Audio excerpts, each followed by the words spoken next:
May the peace and blessings of Allah be upon you. Today, in this wonderful Dar al-Barakat Mosque in Birmingham, Poets for Peace held a magnificent event on poetry where 10 poets got together and shared their beautiful experiences of poems around the theme of echoes of the soul. In the name of Allah, the gracious, the merciful, give me great pleasure in welcoming you all to Dar al-Barakat Mosque, which means the house of blessing. Today's event has been organized by the Ahmadiyya Muslim Elders Association, which is one of the auxiliary arms of the Ahmadiyya Muslim community. Son, what do you say about that?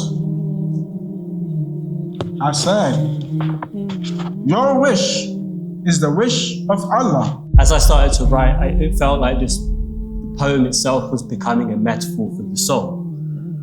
The poem itself was moving, it was evolving, it was growing and aging, it was becoming quite organic and much like how I like to think that souls should be. And it was really hard to pin down, again, much like how a soul is, right? So I wrote a bunch of things down, and I started to realize that there's a lot of reflection in writing things down. There's a lot of reflection for souls as well. So your soul and mine have origins older than time. Deep wiring within ourselves are divine. 1 trillion individual entities of consciousness that converge and work in perfect synergy to create me. Man, look at like my little fingertip. The more I look at it, the more I trip. It's so individualistic. It's so intricate. Even the government uses biometrics. Sahih. Because indeed he made you and me in the best way. My grammar spills still uncontrollably on the page. I see us turning away.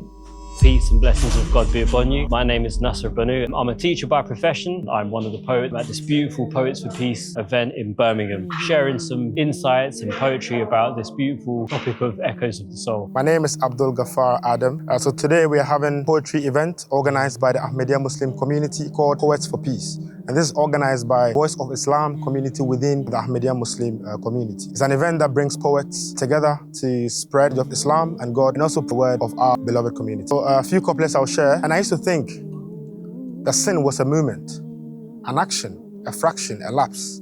Something that happens and passes but no, it patterns, it gathers.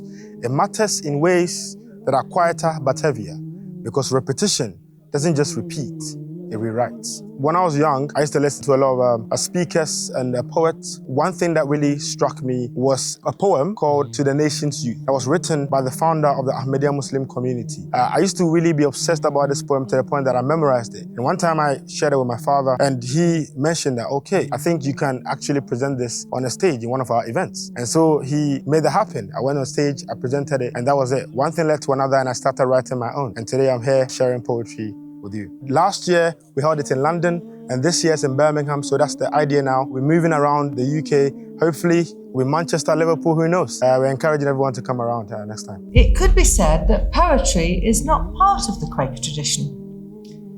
For the earliest 17th century Quakers, or Friends as we call ourselves, had little time for art or music or poetry. As for them, these were distractions from what mattered most, the relationship with God. Hi, my name is Sundri Maswaran, and I'm one of the poets who read at this wonderful event today. I want to thank the organizers for inviting me. The poem I read is called The Calling. It is actually based on my experience of visiting Jaffna in Sri Lanka after many years.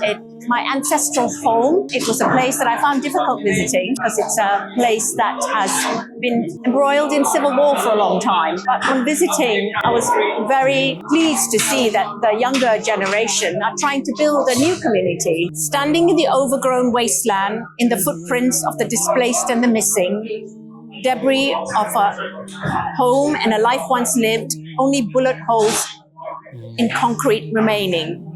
A future generation grappling with a new reality, dreaming of beginnings. So this poem is about hope and respect and living together peacefully. Hello, my name's David Springer. I'm the younger brother of Benjamin Zephaniah. Benjamin was writing poetry from a very, very long time. Even before he was Benjamin Zephaniah, before he changed his name, he was writing poetry. Very committed man, very sincere man, and a man obsessed with injustice, wanting to right the wrongs of people who were treated badly, people who were less fortunate than himself and ourselves. He always wanted to be on the side of the weak and the less fortunate. He was a man of substance and a man of intention. He had really good intentions. I think sometimes they say there are people on this planet who have good intentions, but sometimes they don't quite meet those intentions. Ultimately, it's about having that intention to do something good, whether you do it or not. People probably take it for granted how much poetry can change your heart. You know, spoken by the right person in the right way, it can have a profound effect on anybody, I think.